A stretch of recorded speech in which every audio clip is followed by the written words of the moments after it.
It was almost noon and the jungle was very still, very silent. Heat waves shimmered along the railway embankment where it cut a path through the tall evergreen trees.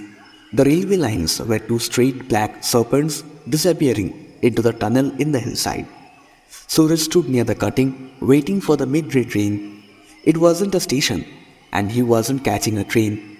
He was waiting so that he could watch the steam engine come roaring out of the tunnel.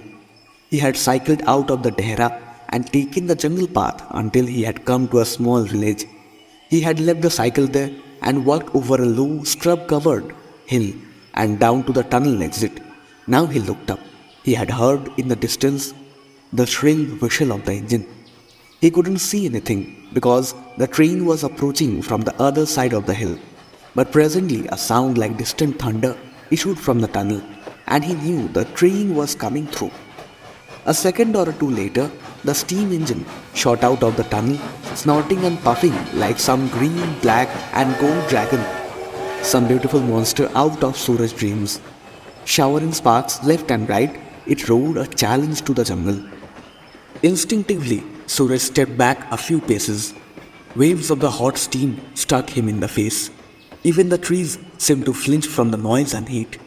And then the train had gone, leaving only a plume of smoke to drift lazily over the tall shisham trees. The jungle was still again. No one moved.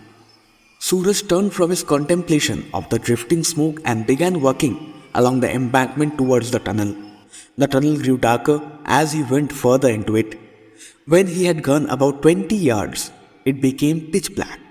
Suraj had to turn and look back at the opening to reassure himself that there was still daylight outside. Ahead of him, the tunnel's other side opening was just a small round circle of it. The tunnel was still full of smoke from the train, but it would be several hours before another train could come through. Till then, the cutting belonged to the jungle again. Suraj did not stop because there was nothing to do in the tunnel and nothing to see. He had simply wanted to walk through so that he would know what the inside of a tunnel was really like. The walls were damp and sticky. A bat flew past. A lizard scuttled among the lines. Coming straight from the darkness into light, Suraj was dazzled by the sudden glare and put a hand up to shade his eyes. He looked up at the tree-covered hillside and thought he saw something moving between the trees. It was just a flash of orange and gold and a long swishing tail. It was there between the trees for a second or two, and then it was gone. About 15 meters from the entrance to the tunnel stood the watchman's hut. Marigolds grew in front of the hut, and the back there was small vegetable patch. It was the watchman's duty to inspect the tunnel and keep it clear of obstacles.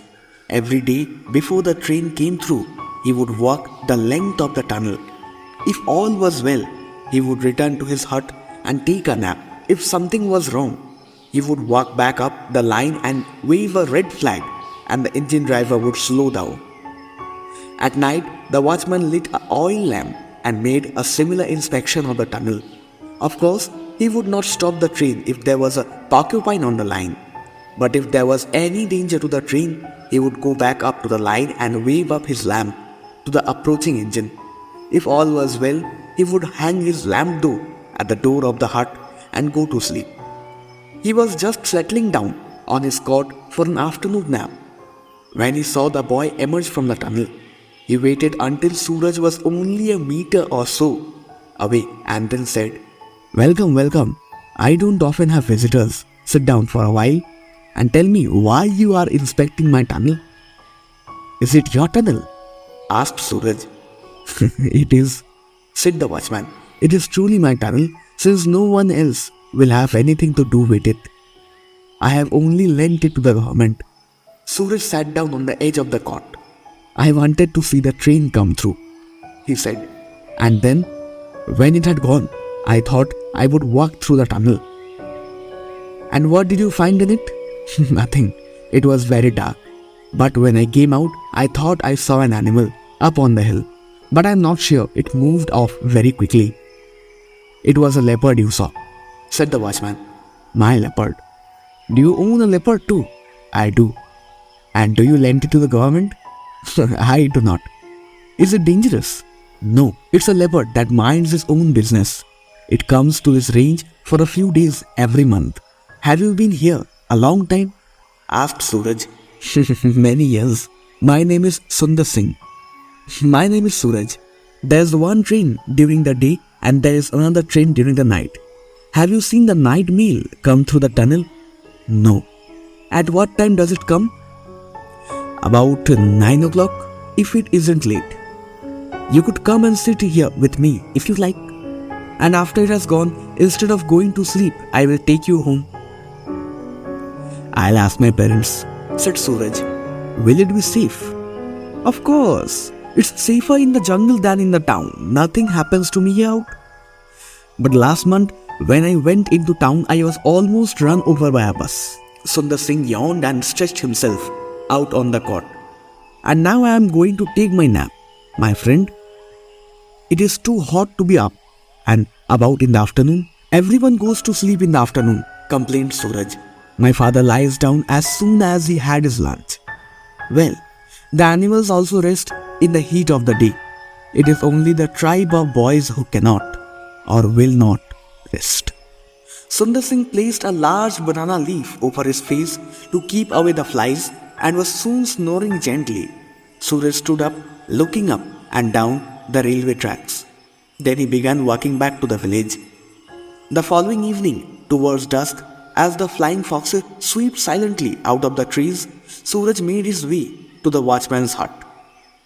It had been a long, hot day, but now the earth was cooling and a light breeze was moving through the trees. It carried in the scent of mango blossoms the promise of rain. Sundar Singh was waiting for Suraj. He had watered his small garden and the flowers looked cool and fresh. A kettle was boiling on the small oil stove. I am making tea, he said. There's nothing like a glass of hot tea while waiting for a train. They drank their tea, listening to the sharp notes of the tailor bird and the noisy chatter of the seven sisters. As the brief twilight faded, most of the birds fell silent.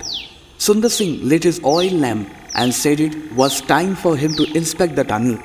He moved off towards the tunnel while Suraj sat on the cot, sipping his tea. In the dark, the trees seemed to move closer to him, and the night life of the forest was conveyed on the breeze. The sharp call of a barking deer, the cry of a fox, the quaint tong-tong of a nightjar. There were some sounds that Suraj didn't recognize. Sounds that came from the trees, creaking and whispering, as though the trees were coming to life, stretching their limbs in the dark, shifting a little, flexing their fingers. Sundar Singh stood inside the tunnel and trimming his lamp. The night sounds were familiar to him, and he did not give them much thought.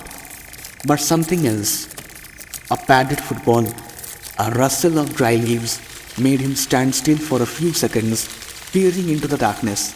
Then, humming softly to himself, he returned to where Suraj was waiting. 10 minutes remained for the night mail to arrive. As Sundar Singh sat down on the cot beside Suraj, a new sound reached both of them quite distinctly. A rhythmic sawing sound, as of someone cutting through the branch of the tree. What's that? Whispered Suraj. It's a leopard, said Sundar Singh. I think it's in the tunnel. The train will soon be here, said Suraj. Yes, my friend. And if we don't drive the leopard out of the tunnel, it will be run over and killed. I can't let that happen. But won't it attack us if we try to drive it out?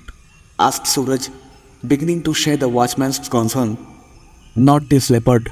It knows me well. We have seen each other many times. It has a weakness for goats and stray dogs, but it would not harm us. Even so, I will take my axe with me. You stay here, Suraj. No, I am coming with you. I will be better than sitting here alone in the dark. All right, but stay close behind me. And also remember, there's nothing to fear. Raising his lamp, Sundar Singh advanced into the tunnel, shouting at the top of his voice to try and scare away the animal. Suraj followed close behind. But he found he was unable to do any shouting. His throat was quite dry. They had gone about 20 paces into the tunnel when the light from the lamp fell upon the leopard. It was crouching between the tracks, only 5 meters away from them. It was not a very big leopard, but it looked lithe and sinewy, baring its teeth and snarling. It went down on its belly, tail twitching. Suraj and Sundar Singh both shouted together. Their voices rang through the tunnel. And the leopard, uncertain as to how many terrifying humans were there in the tunnel with him, turned swiftly and disappeared into the darkness. To make sure it has gone, Sundar Singh and Suraj walked the length of the tunnel. When they returned to the entrance, the rails were beginning to hum. They knew the train was coming. Suraj put his hands to one of the rails and felt its tremor. He heard the distant rumble of the train. And then the engine came round the bend, hissing at them, scattering sparks into the darkness, defying the jungle as it roared through the steep sides of the cutting. It charged straight at the tunnel, and into it, thundering past Suraj like the beautiful dragon of his dreams. And when it had gone, the silence returned and the forest seemed to breathe and live again. Only the rails still trembled with the passing of the train. They trembled again to the passing of the same train almost a week later when Suraj and his father were both travelling into it. Suraj's father was scribbling in a notebook, doing his accounts. Suraj sat down on an open window, staring at the darkness. His father was going to Delhi on a business trip and had decided to take the boy along. "I don't know where he gets to most of the time," he had complained. "I think it's time he learned something about my business." The night mail rushed through the forest with its hundreds of passengers. The carriage wheels beat out a steady rhythm on the rail. Tiny flickering lights came out and went as they passed small villages on the fringe of the jungle. Suraj heard the rumble as the train passed over a small bridge.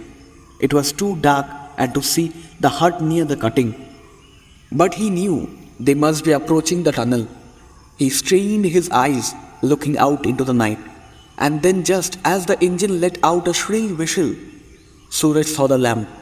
He could not see Sundar Singh, but he saw the lamp and he knew that his friend was out there.